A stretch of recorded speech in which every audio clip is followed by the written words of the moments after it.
beginning to get national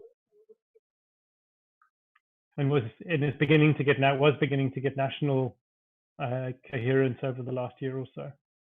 And then when we started facing COVID, that group got activated loosely nationally, and quite quickly we started working with the Evangelical Alliance of South Africa and South African Council of Churches to look at what a sort of locally activated national strategy might look like. And David just asked me to share a little bit about of that, and then see where that takes us.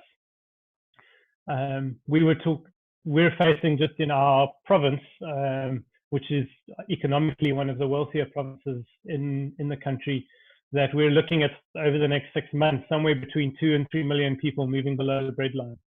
So people at the moment who are marginally food secure, becoming food insecure in the next 6 months. And so that is repeated all over the country. Our HIV incidence is still around 30%.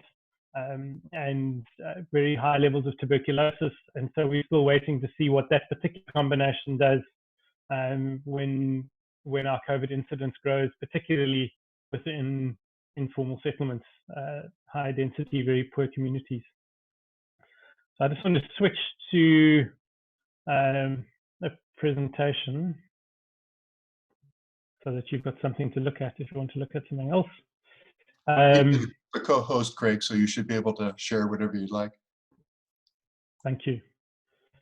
So first of all, where we are country-wise right now, our government made a fairly strong decision early or mid-March to initiate social distancing mechanisms and to prohibit gatherings of over 100. That happened around mid-March, and that was announced pretty quickly and clearly. It was a moment where I felt fairly proud of the way our government responded. I think they came out with clear information and a clear decision and clear ways of implementing it. I don't think any decision is going to be perfect in this space, but obviously there was concern in our context to get on top of any spread as quickly as we could. And then about a week later, our president announced that we would go into a 21-day lockdown from the 27th of March. And so we have seen slower growth in infections or positive cases since then, although that obviously doesn't have anything to do with the lockdown, because we're not 2 weeks out of the lockdown period yet, but it must be beginning to show some impact of the social distancing mechanisms that were kicked in. Right now, we've conducted just under 60,000 tests across the country, and testing capacity has been upscaled quite dramatically. The government uses a WhatsApp broadcast platform across the country to disperse information, as well as particular stats around cases and the like. So that's where we are now. And the growth or the escalation rate has been lower than anticipated. There's lots of conversations as to why that is, as to whether that's testing or whether that's actually consequences of actions that have been taken. But right now, we're all holding our breath. The lockdown is particularly strong, so there's things like no alcohol, no exercise. Everybody's housebound. You can leave to buy food, and then if you're considered an essential services provider, you can leave. So that's where we are right now. Those moves have immediately created problems for vulnerable populations. So there's the loss of income that's creating new vulnerable people, but then how ministries and NGOs and the government deliver aid to vulnerable people or deliver support and development has become a particular challenge. Feeding schemes aren't running at the moment, and so everybody's scrambling to work out how do we do that in this new world, particularly if the lockdown is extended. At the South African Council of Churches level, and these are my words, not theirs, but I have been thinking a little bit about some of the work we're thinking about. One of them is a particular desire that we are involved in strengthening food systems rather than replacing food systems. I think we're facing a challenge in the dialogue around particularly food support in South Africa, where people are reacting as if it's the equivalent of a tsunami that's come through, and we've got no structural systems, and now we need to revert to centralized food aid being dispersed. And that obviously contains issues around virus transmission, but it also means that we end up replacing a food system which is unjust. Our food system is very strongly located in the supermarkets, who largely control most of the distribution, 4 main supermarkets, but it is functional. It does have 35% of our fresh produce comes outside of the supermarkets, goes in via informal markets and local spaza shops. And so I think we are facing a particular challenge right now, that as we think about responding to food security, that we're also thinking about what does our food system look like in 5 years' time, and how do we strengthen that rather than replace it. And that's a particular side of things. A second part of what we're needing to think about is how do we support the health system. Our health system has got very, very many excellent practitioners in it, but our private health system in particular is already under strain and under resourced. We have a fairly high quality private health system, but obviously it's geared towards spending huge amounts of money on a small number of individuals. And so how do we support particularly the public health system at this time? Everything from getting materials to supporting healthcare practitioners, to providing locations for overflow support when that happens. And so many of the churches are doing that.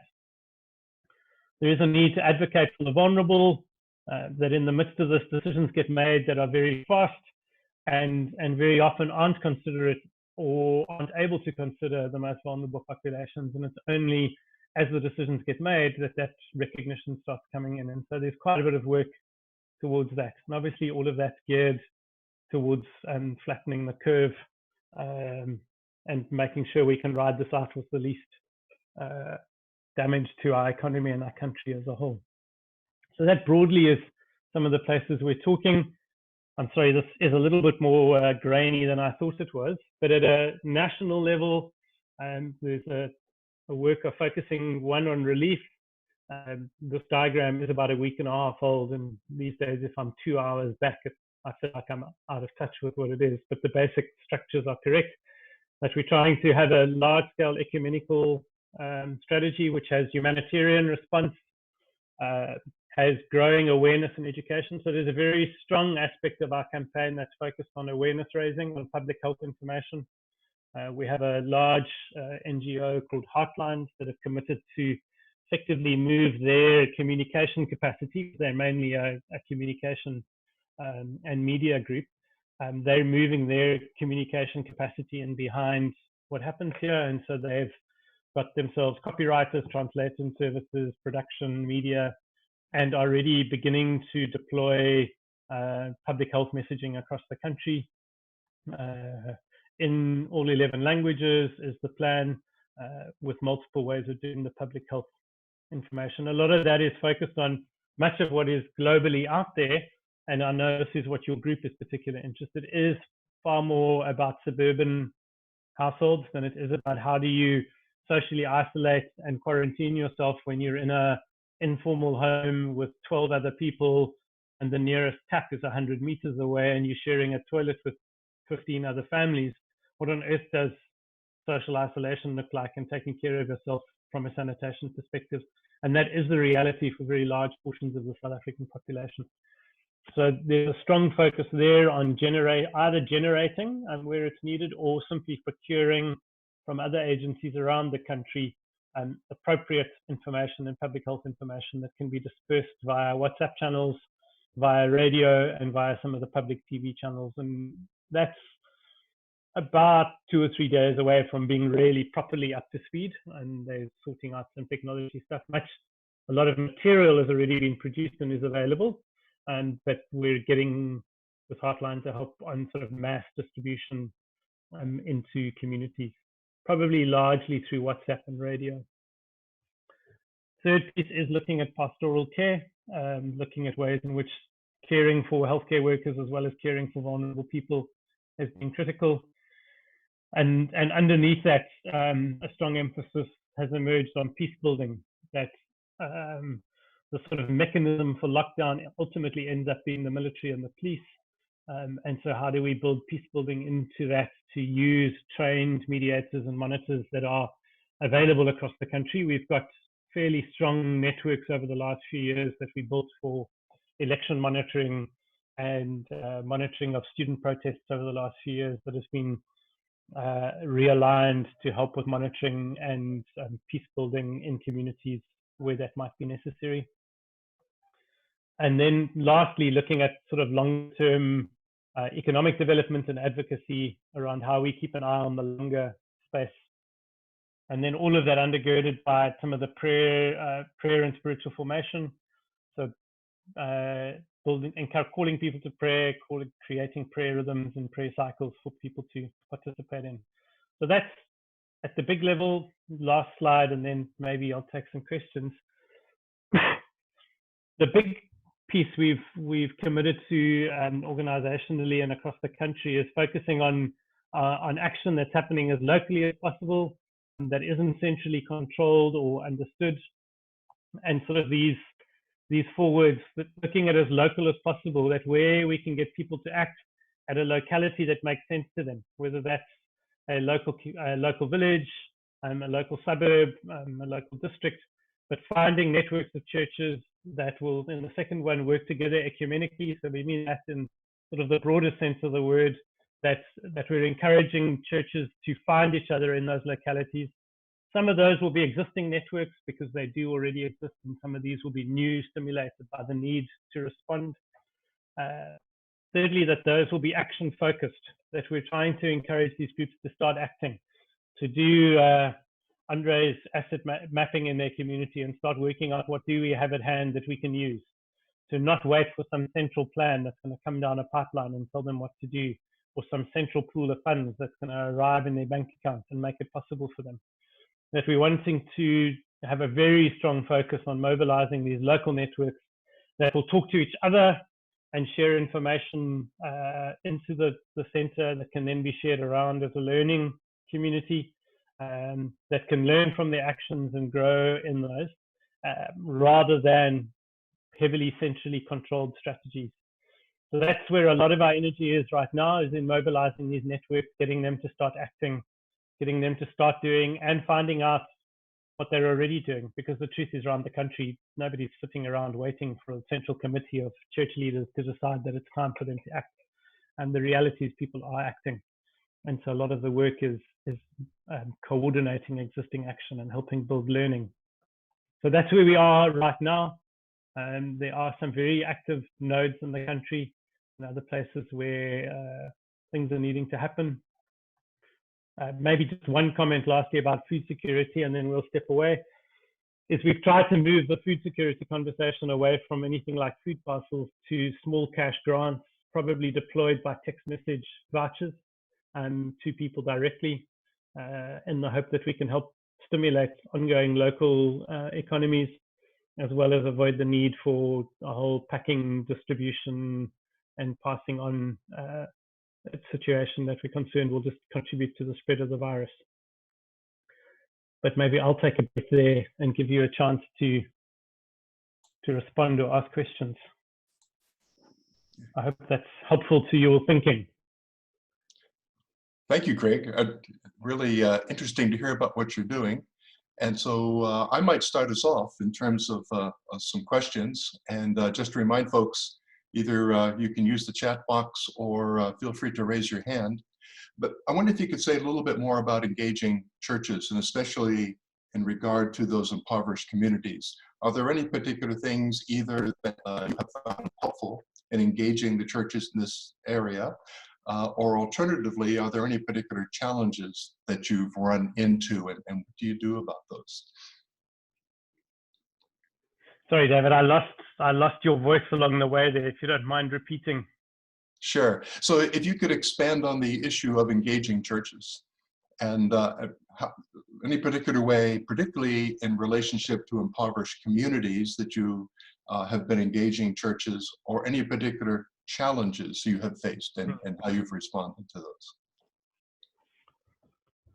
So I think, speaking from a warehouse perspective, we've sort of taken it from 2 levels. One is working at the sort of national and regional networks, trying to help national and regional leaders understand uh, my apologies, understand how they can be mobilizing their congregations. And very often in the South African space, the sort of movement from denominational heads and network heads to local congregation on the ground is difficult. And sometimes helping the national leaders think about that before they start acting is important. So that's the one place we've put quite a bit of effort. And then working with local church leaders on the ground, trying to find ways like small WhatsApp calls and WhatsApp groups, as well as using Zoom to some extent, although that has some problems as far as data in the communities is concerned. So we're tending to use more WhatsApp type stuff. Right now under lockdown, we're not able to do other groups, but we work very much with individual groups of church leaders that we've been working with for the last number of years. And so a lot of it is just activating what they're already working with, what they're already thinking about. So we're finding that that's a key part of once we as a staff team had made the transition to virtually, we said, actually, we continue doing what we're doing. We're working with individuals. What is God calling them to? How are they understanding the situation? What assets are they working with? Who do they know that's doing the same? Who do we know that we can introduce them to, and bringing them together in clusters of like-minded across local communities and across neighborhoods. And then beginning to help organize those into more structured responses, and then beginning to connect those structured responses with stuff that's happening elsewhere in the country. So we're finding that working fairly well. We've got a focus group happening in 2 days' time. One of the big challenges around the food security question is the last 2 kilometers. How do you first identify beneficiaries and people who are actually in need of food support right now in this context, and how does it get to them? And much of the conversations happening in national and other spaces, and not actually with the people who live the reality of the last 2 kilometers. In dense communities where the food isn't easily available, where they're having to use public transport. So we're running a couple of groups across the country online in the next few days to deepen everybody's understanding of that particular food security issue. I think one of the challenges, as I mentioned earlier, is as a country, I think people are running at this problem like it's a conventional disaster in this country, and not actually to choose food security, not understanding the food security problem as it exists today and as it might exist in a month's time. And because of social isolation, the sort of notion of being able to sort of incarnationally get in, and people are finding harder. And so there are lots of assumptions happening about what the reality is of the food situation on the ground in communities where people are living, and trying to draw those people into the dialogues and into the conversations is a critical piece that we have. And so when you reference challenges, it's this, how do you do all of these things while socially distant? How do you live an incarnational solidarity life when you can't leave your home and you need to be socially distant? And so helping people get enough, we're going to have to send airtime and data to everybody involved in the focus groups just to enable them to participate. But that would be, I hope that at least gives some sense of your question. Yeah, there's really a lot there. Let me highlight one part that jumped out at me as you described it, which when you said people look at it like it's a tsunami or some other discrete disaster, and it's not that. And so it sounds like you're saying that this disaster is really exposing some basic flaws, for example, in the food distribution system, so basic injustices that exist in the system. And we shouldn't just layer something on top that glosses over that, but we should confront those and use the opportunity to, in some way, fix the system. Don't let me put words in your mouth, but that's, is that kind of what you were saying? I'll take those words. Yeah, thank you for that. So we have a question from Kennedy, and Kennedy, please follow up, but I'll say what you put in the chat. He's asking, how about cash for work? Community assets can be developed while infusing cash to individuals where possible. I don't know if that's something you've thought about in your context, or you have a comment on that? I know that is already happening in a couple of locations around the country. I think one of the challenges we have right now during the lockdown period, so we have the sort of lockdown period and then we'll have the post-lockdown period. Right now, the lockdown period is such as that people are locked down. There isn't work for them to do. And so there is the need to just get some form of small relief into those homes so that they can get out and buy some food. But I do know that in a number of locations around the country, there is the notion of associating the cash for work idea in some ways. Mm-hmm. Yeah. Kennedy, did you have a follow-up question, perhaps? Basically, I was looking at on that one just for thought process for us, because the food crisis is not going to end within a month. It's going to extend, and lockdown, when it is lifted, there's much more. We will see it at that time what the food crisis is all about, and that's the one which I was talking about. Now itself, if we develop a systems and then keep it ready, then we can, because cash for work, when you're doing it, there's accountability structure which has to be built in for transparency in transferring the amount or giving cash, those kind of things. So if we can prepare it before itself and keep it, then it will help us when the lockdown is lifted. Yes, Kennedy, I do agree. I think we're also looking at what the food distribution systems are and how we can build connections between local producers. The South African food system is very centralized. And so there has already been work over the last few years of trying to build better connections between small-scale local producers and local communities. And I think there are a number of people within the food security work looking at how do we use and leverage this moment to build and strengthen those relationships. So at that local ecumenical action network level, to be feeding in ideas like the one you've suggested, as well as looking at your assets. And one of your assets would be who is producing food near you and how can you access that food and how can you help move that food around your very particular local area, rather than just assuming that you need to get it at the supermarket down the road. So trying to build some of those market channels and be thinking about those now.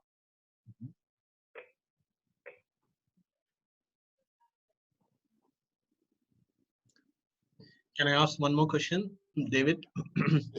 Please, go ahead. Basically, we were discussing in the other forum on the masks, whether that is required or not. And I was reading an article, recent one, to say that it's better everyone, like Santosh has been writing it, if you notice it, for everyone to use it. It'll be good for us also as we work with the impoverished community, because hygiene practices are the poorest one among them. And it's important that we bring in those awareness, and it's better not just leaving it, but better for every one of them to use the mask or not. That's a debate which is going on separately, but I feel from the Indian context, when you look at it, we don't know who is having that. And so it's better to wear a mask. That's another side of it which is going on. Maybe your response to it for others also to understand, because it's in the other forum, but it's important while working with impoverished communities. Sorry, Kennedy, are you asking what I think about masks or how we are speaking and working with them? With the communities when you're working with them, yeah. With the impoverished. Yeah, I mean, I think. Sorry, go ahead. There's another working group on health that's looking at the issue of face masks, and as you've probably seen, it's a rapidly evolving issue, and so it's been trying to hit a moving target in terms of coming up with some recommendations. So we're just wondering your experience with that. It's a moving target that I'm trying to understand. You know, I think we're facing the same scenario as you are. It seems that the latest recommendations that might be emerging from the South African context is to encourage people to wear some form of mask while out, particularly if involved in some form of distribution, primarily to protect people who might be receiving it down the line, not so much to prevent, you know, in my fundamental understanding, and not so much to prevent my getting infected so much as that if I happen to cough or splutter while preparing something that might be distributed, that I'm protecting people from that. So that does seem to be the recommendation that is increasingly being used where people are preparing some form of aid.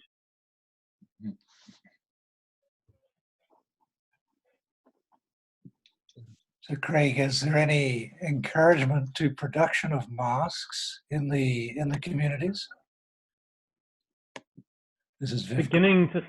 Beginning to see that emerge. Yeah, there's actually a group that we're fairly closely aligned with that work with a sort of sandbag housing technology that has local informal settlement residents building sandbag houses for themselves.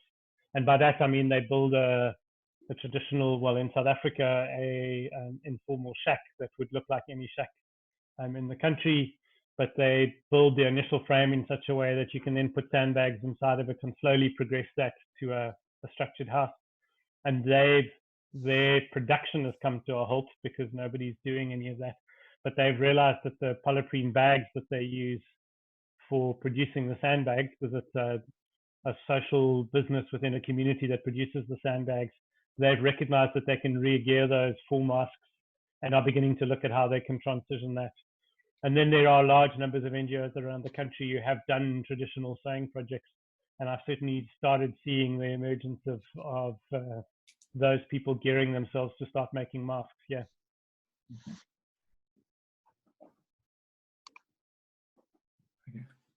I'll give somebody else a chance before I jump in with another question.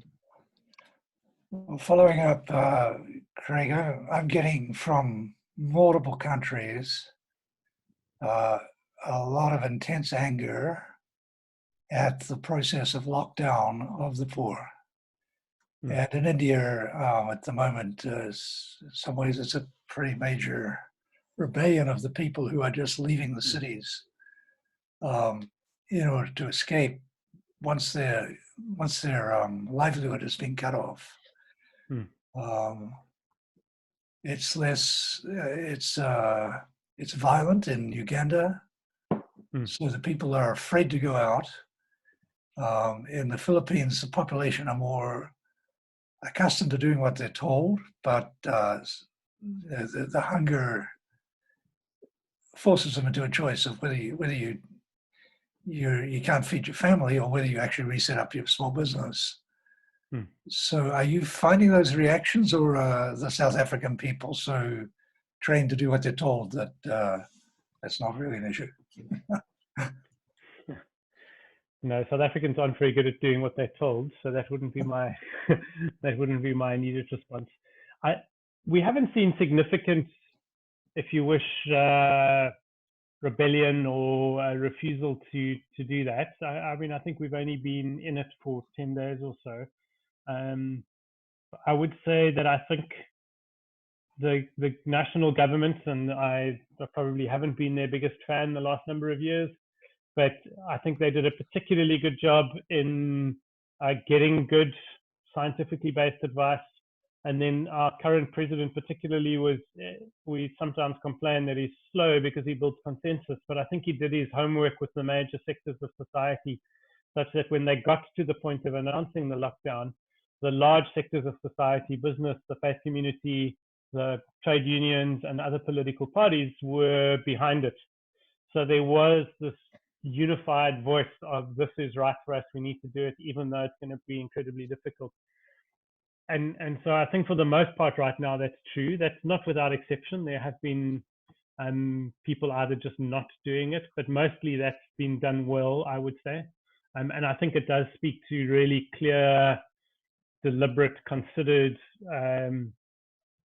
instruction and recommendations, and a willingness to, I've also seen a willingness, I think there has been a willingness to adjust when recognizing, well, we implemented it this way. So an early decision was only food distribution through supermarkets. And very quickly they changed that to allow for informal traders and spouses with some recommendations because they got feedback. So I think that's played a role. So we haven't seen that yet. There's certainly a view that's part of being a public health response, which has been, this isn't an issue for us. This is a foreigner disease caused by that white people and travelers have, And so why are we even worrying about it? There has been some of that, that it's not going to be present. But that even that I don't think is hugely present. So yeah, we haven't seen it yet. I do think we might face something of that if it lasts too much longer. We're already a traumatized society with all sorts of uncertainty. So I think right now we've got an enemy to fight, and I think country-wise we do well when we've got a designated target that we can look at. As things settle down into just normal life, that's much harder. I think we may be facing some other realities. Greg, one of the things that you mentioned was the practical impossibilities of physical distancing in an impoverished community. I don't know if you have some experience in addressing that in some way, some guidance you've attempted to provide, or if there are any people who are trying to think of other ways to assist people in that context so that they can minimize their risk of infection. Anything happening in that area? I mean, it's a big part of it is around communication. So there are a number of health groups seeking to communicate. You know, they're groups who are developing materials like this. Now, obviously, this doesn't specifically talk about social distancing, but it is giving some sense of how to handle yourself in a denser community. There have been some communication around recognizing that to think in terms of households rather than individuals. So to have communications that helps to have a household that distances itself more than individuals, because maybe at one level, once it's in a household, that it's likely that the household will be infected, and so helping to form communications around around household isolation and distancing. There's been quite strong messaging around the country around physical distancing and social solidarity. So that's been quite a strong message that lots of groups are trying to push out. That's talking about the gospel being about that although we're physically distant, we're still in social solidarity with each other, and has been a message rather than we're socially distant from each other, and then trying to work out what that means. Thank you. Manuel has a question in the chat box. Manuel, you want to just go ahead and ask your question? Sure. We know that South Africa has done great jobs on the reconciliation work, and then still there's lots of work to do. We also know that, but I wonder how this crisis is addressing that. Is there more common approach now? So do you overcome the gaps that are still existent, or does it lead to more kind of like ethnical conflict? So, and especially in that, what role is the church playing in this reconciliation work in a more holistic way? So this could be an entirely different conversation, but I think I would probably disagree with your first statement that we've done a great job in reconciliation.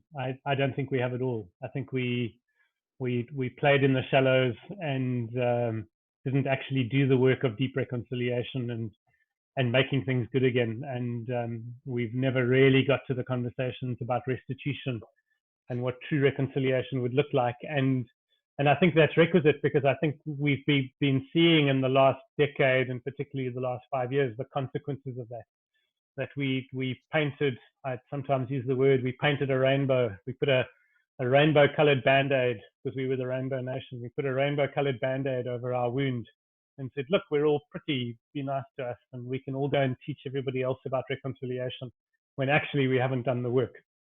So that, for me, is the context into which we enter this, that we don't have the social cohesion that we think we do. But I do think this does represent an opportunity for people to find each other and do things. And so part of the engagement around local action networks is to do the work of building those across historic boundaries, is to develop social cohesion and social solidarity, that where local groups are emerging, to encourage them to build connections with neighborhood groups in poorer communities, and to start building those connections. And we are seeing that very strongly in my city of Cape Town, beginning to emerge that my hope would be could translate into something. The risk is there that actually it just deepens those. And so I think we've got to pay very careful attention to it. But, you know, yeah, and so the church is needing to articulate, I would say, a theology. So I think that the need for the pastoral and the theological, the who are we in this time, the sense making of what does the good news look like now, and how do we live it out? What does it look like to be incarnational? Like the work of the pastors and the prophets is more true now. And what does it mean for us to develop a real reconciliation now? I think like every crisis has that opportunity in it to be communicated. And so at the national level and locally, there are groups forming around, well, how do we build that into the conversation at the same time? How do we build that kind of solidarity to create it? Yeah. Christine McMillan had a question. Christine? Good to see you, Craig. Hi, Christine. I am from the World Evangelical Alliance, and I have raised this issue before, but I feel I need to raise it again. The Secretary General of the United Nations put out a video yesterday on not forgetting the women in this crisis. And we all have heard about the increased threat of domestic violence due to the frustrations, and also the fact that women are 70% of frontline workers and will lose their resources first in terms of income. And I have observed in Africa and in where I lived in Papua New Guinea that women are often the ones out roaming, getting the food, doing the errands, not able in some ways to address the need to be staying home. Any observations, and how is that issue of women themselves being talked about or being noticed or being recognized? Not enough. It's certainly not within the church spaces. It is there, it is present. People are talking about it within various of the structures. So within the food security structures, the particular issue of how do you strengthen the safety and presence of women in that. I think we're facing that I think in common with many countries. We have seen an upswing of some gender-based violence. The lockdown has created the issues of women now being locked in with abusive spouses, and without any alcohol. I mean, there's the side of removing alcohol out the system has the consequence of reducing drunkenness, but it also has a bunch of alcoholics who are now coming off and not having their comfort drug of choice. And so, Christine, honestly, it's not enough of the conversation right now. It is present, it has been spoken of, it is coming into strategies, but I don't think it's front and center near enough in our collective conversations around the country yet. Perhaps it's time to get some of the women who work in the church and in these issues of domestic violence trafficking to start these conversations. I'm going to meet with our task force on trafficking next week, but perhaps it needs to be a groundswell of discussion. So very often violence and issues of this nature, when awareness is made public, it creates a conscience and it gives people insight. And when it's not, it goes underground. So I think if the Secretary General raises it of the United Nations, there's something here that we need to take to heart. You know, if I may add a comment, Christine, but I think there's also a place for the groups that traditionally work in these areas with these specific populations to do what I would call a pivot toward COVID-19. And in particular, how does that draw out some of the basic challenges that we deal with on an ongoing basis? So that would include the Refugee Highway Partnership. It would include, you know, peace and reconciliation, which I really love that Craig highlighted that. Human trafficking, all of those things. Maybe part of our advocacy is to challenge them to think about how their work now particularly relates to this crisis. Thank you, David. So, Craig, I'm going to give you a two-part question. The second one, just part of our wrap-up. The first is you referred to asset mapping, and we've got a plan for an upcoming call to talk about asset mapping as it relates to COVID-19. Just a comment from you. What have you seen in terms of the place of asset mapping, particularly with impoverished communities? And then I just want to remind you to follow up at the end about where you're putting some resources online so people would know about those. So first, the asset mapping part.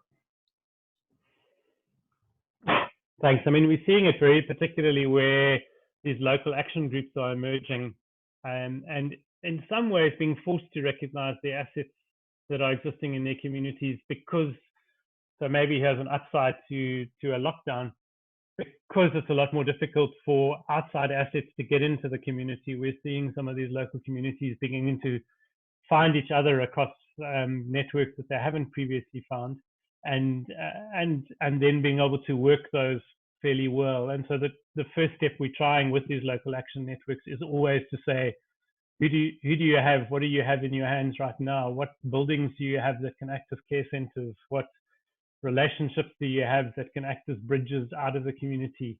What skill sets exist here and continue to exist here?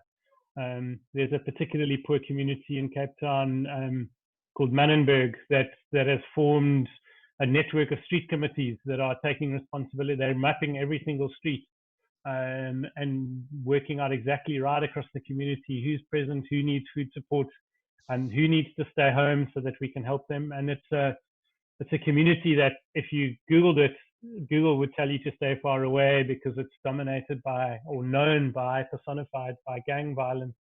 And yet they've done this internal work, building on their historic assets. It's not new things, but they've recognized, wow, we've got this capacity to do this, and start drawing on it. So I think pushing these local action networks to work it out and maybe grab the gift of isolation to say, we have to do this ourselves. We can't wait for external.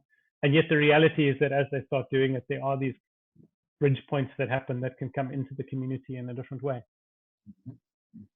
That's how we're seeing.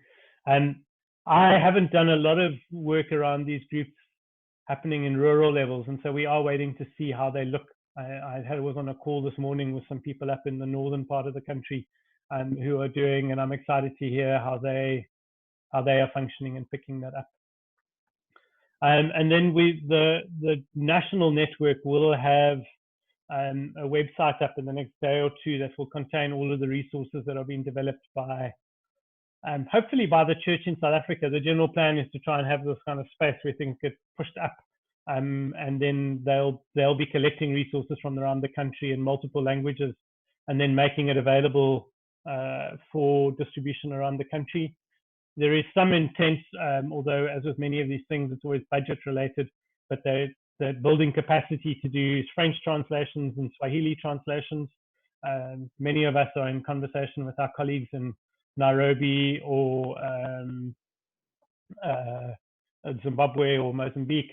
And so there's this desire to where we do stuff that could be applicable in those contexts, to be able to just let resources be available and have those resources come to our spaces and share them across. So I think it's going to be COVID South Africa, but David, I'll share with you as soon as they've got it up and running, and then you'll be able to access it. It'll be freely available for people to look at and deal with. That's great. Thank you for that. So maybe one last question, at least from me, and still want to encourage folks, if they have some questions, to go ahead and put them in chat or raise your hand. If you think about big challenges you're facing and in an area where you feel like you could really use some help in trying to solve a particular problem, and we've got some talented people in this group, if you were to say to them, please help me with this, what might that be? What is your big struggle? Sure. I mean, I think we're all struggling, and I'm not sure. Well, we're all struggling with scaling up some of the the speed at which you do some of this local capacity building, local organizing, I suppose. How do you do it at some bigger scale than than certainly any of us in our network have done before? Where we don't think we can spend 10 months doing it. And so, you know, it would be interesting to know what tools other people are using to mobilize that, whether they're freely available or not, mechanisms perhaps that other people have done.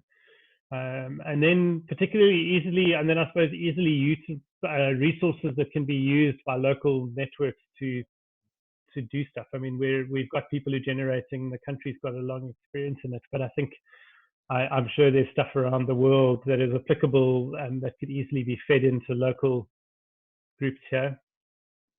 And then I think the other place we've been trying to do, we've been trying to connect with colleagues in places like Nairobi, and I know I thought I saw Cheryl's name on this call a little while ago, but through MICA, trying to help build connections across the continent, to at least be talking about how we're as colleagues around the continent trying to work out how we're doing this together, and so if there were connection points, that would always be helpful. Mm-hmm.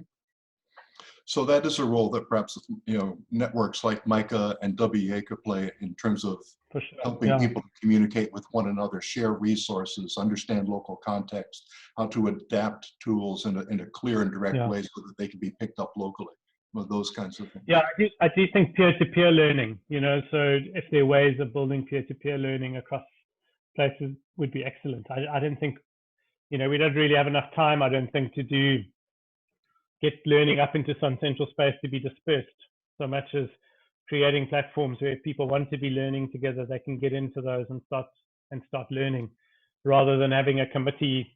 I'm not suggesting this is you folk, but one of the challenges we had in South Africa is we don't think we've got time or capacity to have this little committee that hears what everybody's doing and then filters through it and then says, here's the wisest stuff, we can pronounce it.